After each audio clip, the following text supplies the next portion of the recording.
Welcome back, ladies and gentlemen. Force here with some more Friday Night Magic. Today we're playing the Chant of Modaya. This is the land ramp deck with a whole bunch of beefy creatures.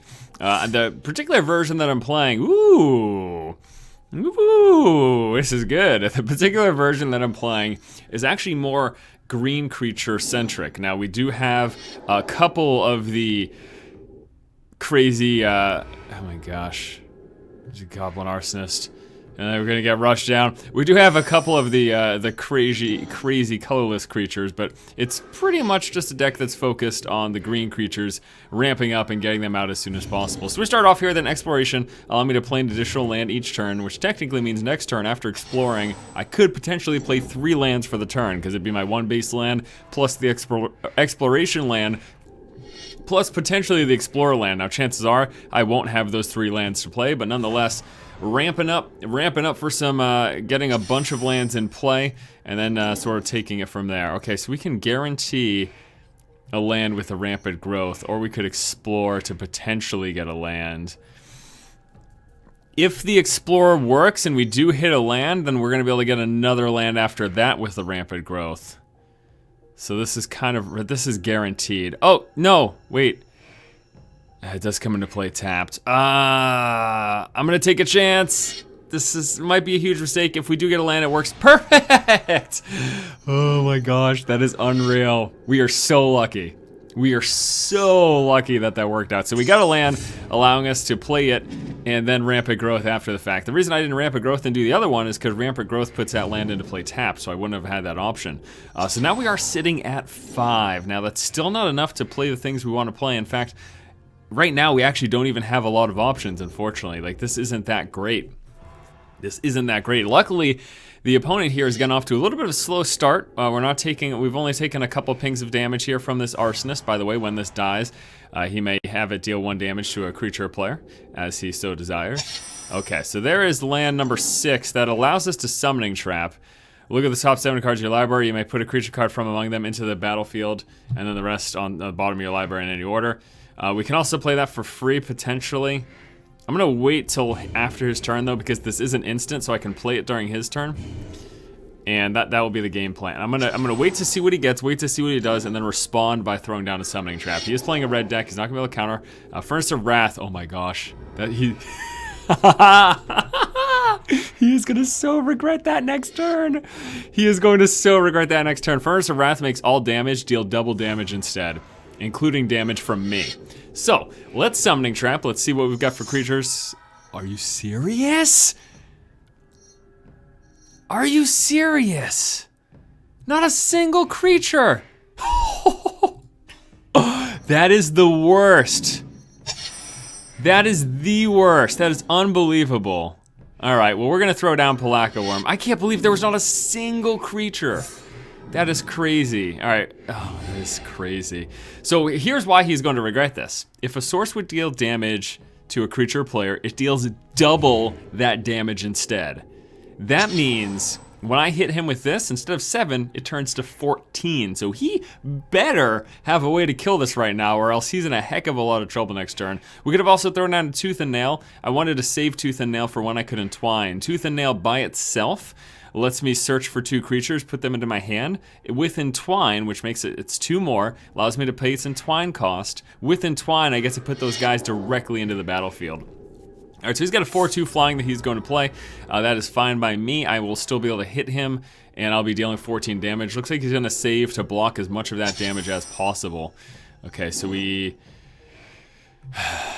think we'll just wait one more, I might as well just Tooth and Nail now, actually. No, because then I'll have to play. Yeah, I'll just wait, because the creature will just go into my hand. So, all right, let's just move to the combat phase. We will attack for 7. He will be blocking for both. He only has 5 damage, so he won't kill it. He can only block 3, so that means 4 will go through. That 4 turns into 8. Oh, never mind. Oh, you know what I just realized? He could have killed this. He could have killed this. Oh, maybe he's thinking maybe he might be able to kill me next turn. That's gonna be 8. Oh, he might be able to kill me next turn. Oh, I think he's gonna be able to kill me next turn. This is 8 damage. So that would put me at 13, so all he would have to deal is 7 damage. If he has 7 damage to deal, then he'll be able to kill me right now. That's the deal. So remember, Furnace of Wrath, doubling all damage. So this hits me for 4. I couldn't have stopped that anyways, because this 4 is a flyer. Equipped creature's double strike, that's 8, that's 16. Okay, well actually you can't even equip it yet. Okay, so yeah, okay, so we do win. Oh, I was really, really concerned there for a second. We could do this just for the lulz, but there's no reason to, because we have victory right now. So just go ahead and move into combat. Attack with. There was a chance he could have killed me last turn.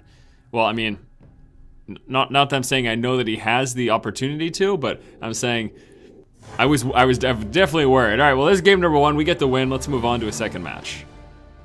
Game number 2 is against Smoker. Hey, I'm a smoker. Exploration, explore, harmonize, Avengers, and I'm gonna have a bunch of people really pissed at me for that opener. Smoker gets to play first. Let's keep the hand. We have 2 explorations, total overkill.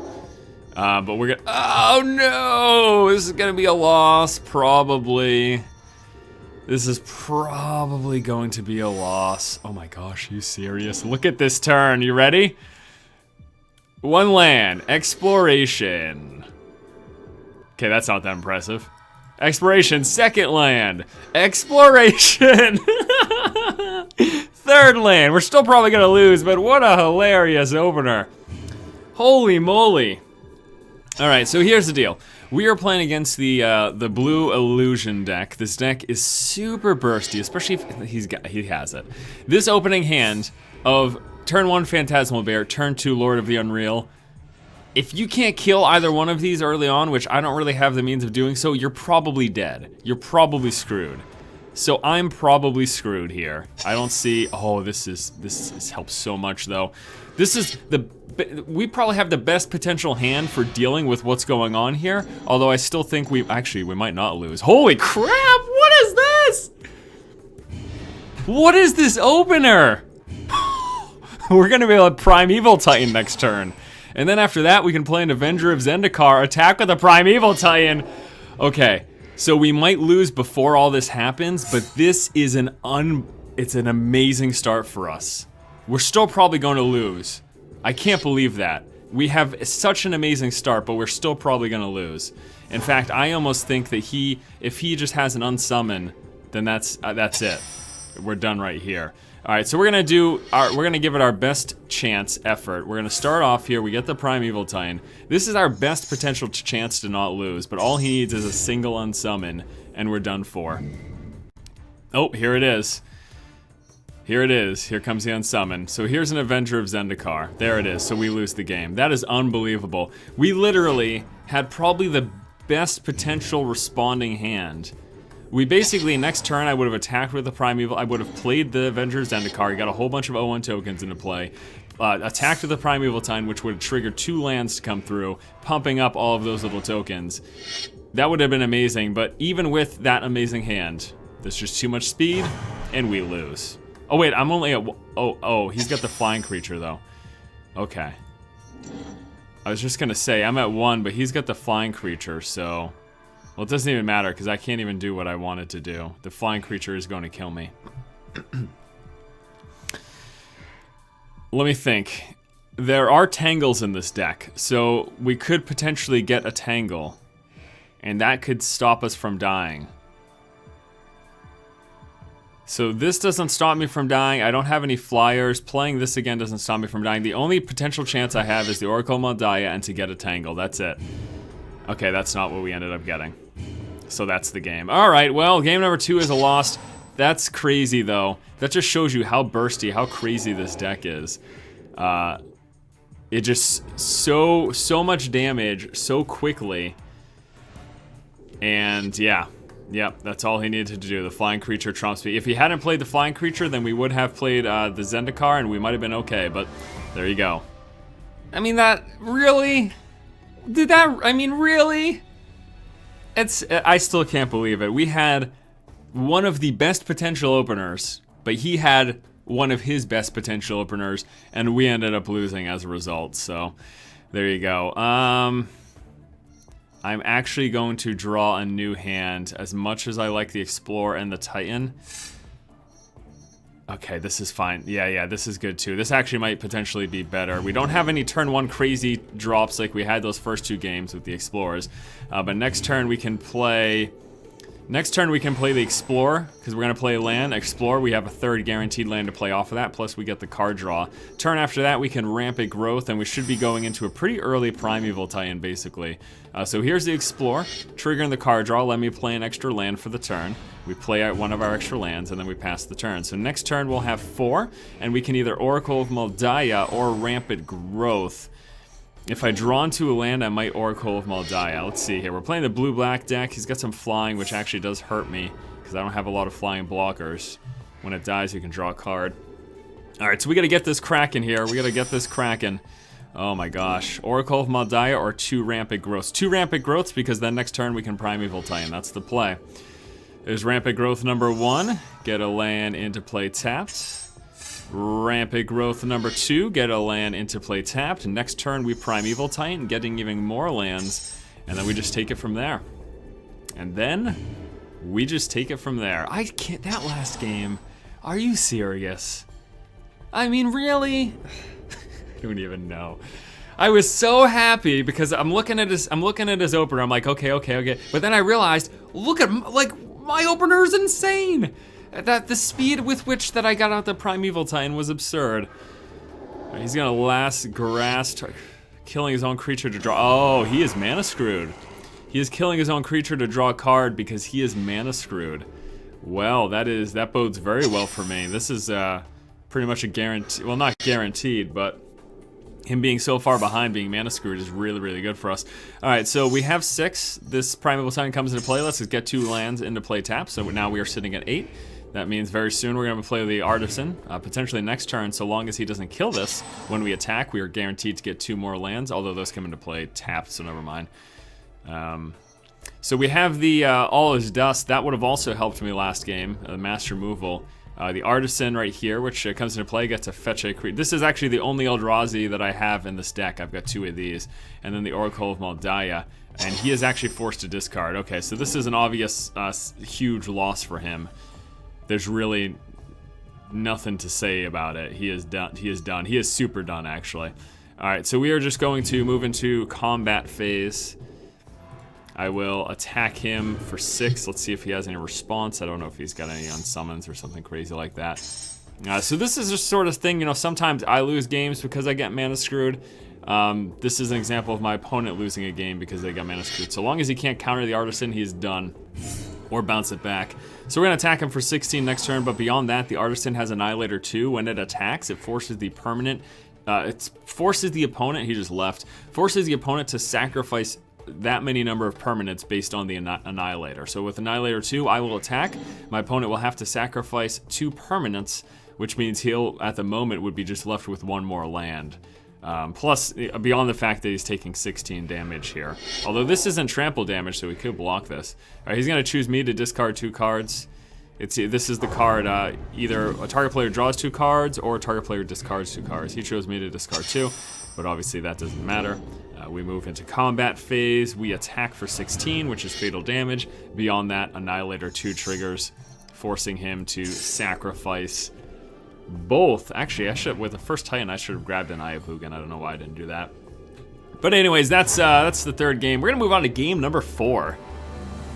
I tell you guys, we have been just burning through the games today. Like, they've been so quick, kind of crazy, to be quite honest with you. All right, we got a nice, good land ramp opener here. This is exactly what we look for. I normally don't respond to chat, but I think he knows. I think he knows, so just fanboying out. All right. I normally don't. Some people yell at me because I don't click on the blinking.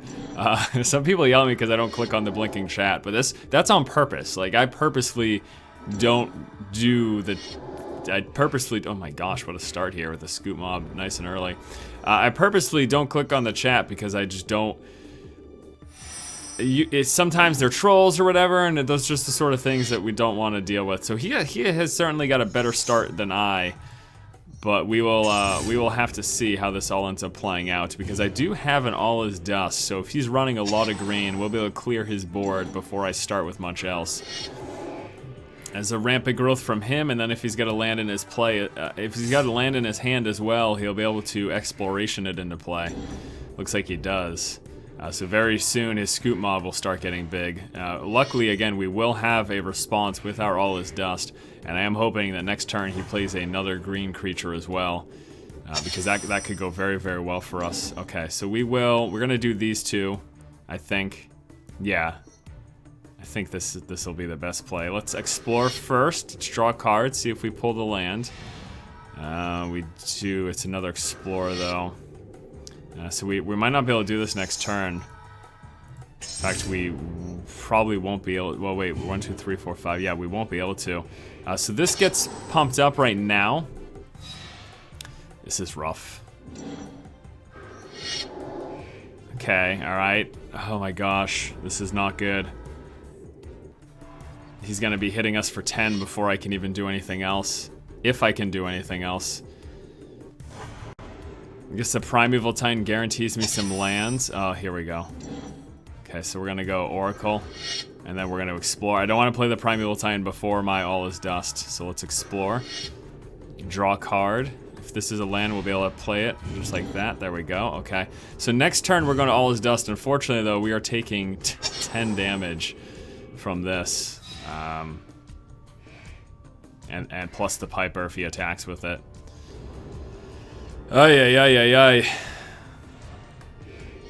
Well, actually, no. Let me just block this. Because it doesn't have trample.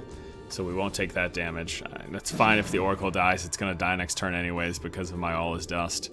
Oh, and he passes it over. Very interesting. Alright, well, we're going to All Is Dust because that thing will keep getting bigger.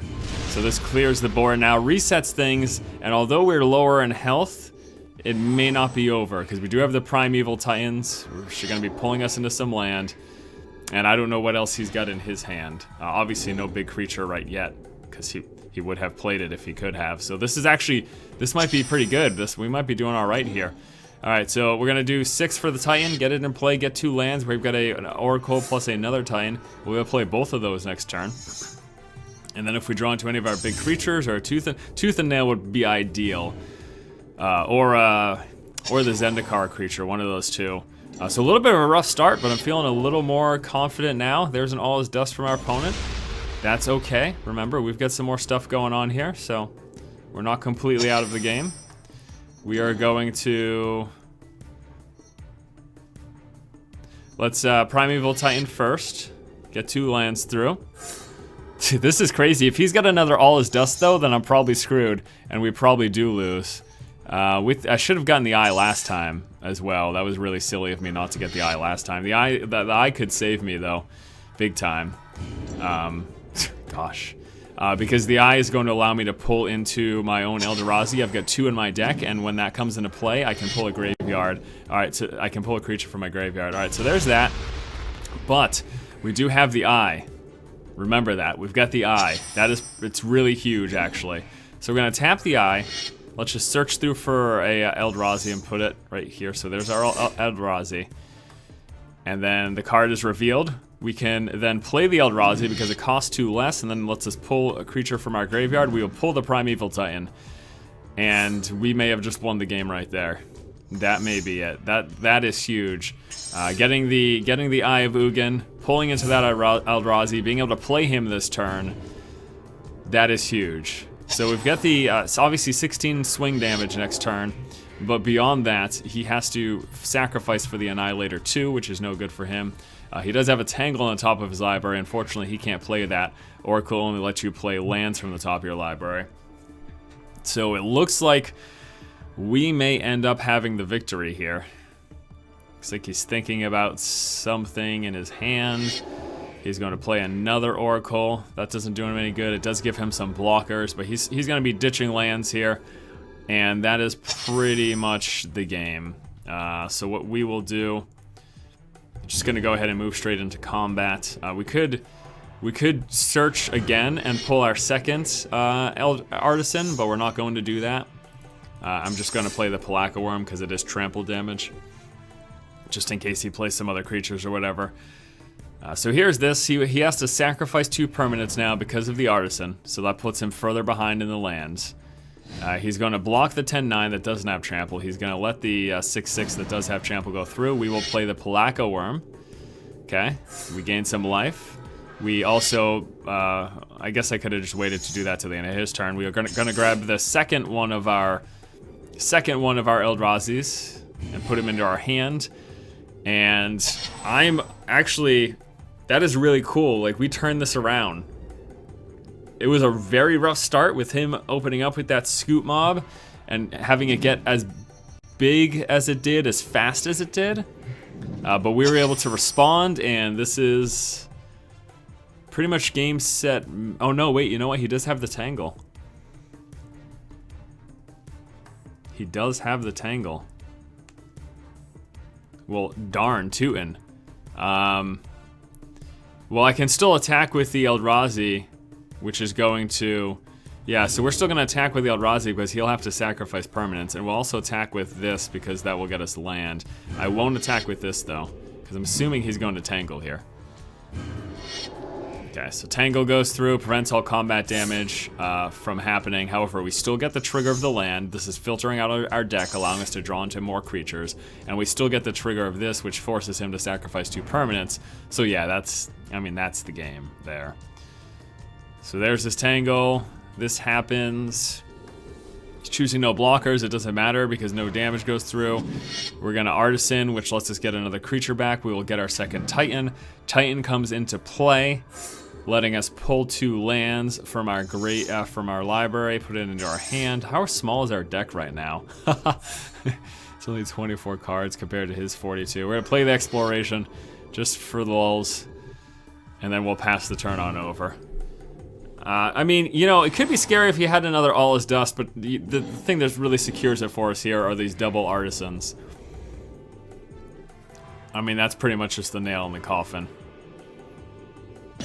So I will go ahead and... Summoning Trap.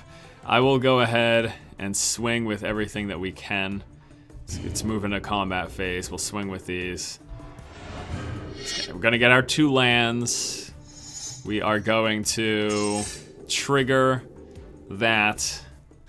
We've got 24 lands in play right now. Oh, man. Assuming he doesn't have the other Tangle, there is the victory. Wow. Crazy, crazy, crazy, crazy, crazy. And that is going to do it for this episode of Friday Night Magic. Let's go ahead and wrap things up by taking a quick look at my Chant of Moldiah deck list. We have got the Eye of Ugin. This pretty much was the card that allowed us to pull the victory in that last game. Exploration, letting us play additional lands every turn. Very nice card to get on your first turn, especially if you've got 2 lands in hand. Green Sun Zenith, letting us search our library for a green creature card with X casting cost or less, and then put it into play. 2 of those. That 2 Tangles to prevent combat damage from your opponent. Could have really used that in that second game there. We've got a couple of the Explorers, 4 of them to be exact, letting us play an additional land that turn, as well as draw a card. 4 Rampant Growths for card draw. Oracle Moldiah for revealing top card of my library and playing extra cards on our turns. Harmonize, straight up card draw, letting us pull into any of the cards that we, of course, may need. The Primeval Titans, really what gets the ball rolling in a lot of the games. 6/6 Trample comes into play, search your library for 2 lands, put them into play tapped, and then when it attacks, you get to do that same thing. The Summoning Trap for 6, we can cast it, or you can cast it for 0 if your opponent plays, if a spell you cast was countered by a spell or ability. So basically, if I play a spell, say early on, if I play one of my land ramp spells and they counter it, we get to play that Summoning Trap for free, which lets us reveal the top 7 cards of our library. 9 times out of 10, there will be a creature in there. You get that straight into play. Although, hilariously enough, when we hard cast it this time around, that didn't happen. Gaze Revenge, you didn't get to see this come through. Pretty cool card, though. 7 lands for an 8/5. Can't be countered, has haste, can't be the target of non-green spells or abilities from non-green sources. So basically, it's protected from the scary removal, bounce, being countered. It's a very tough creature for people to deal with. The Avenger of Zendikar, crazy card. 7 lands for 5/5. Comes into play, you get an 0/1 plant token for each land that you control. Whenever you play a land, all those tokens get +1/+1. Plaka Worm, 7/7 trample, enters the battlefield, gains 7 life. When it dies, you draw a card. Tooth and Nail, for 7, we can search for 2 creatures, put them into our hand. For 9, paying the Entwine cost, we can put them straight into play. All is Dust for mass removal, and then the Artisan, it's the 10/9 Annihilator, letting us pull a creature from our graveyard. Some great synergy with this deck, all around very strong. We did end up losing that one game, but pretty solid performance, I'd have to say. So thanks so much for watching this episode of Friday Night Magic. Tune in next Friday for another episode, and as always, keep watching and keep owning.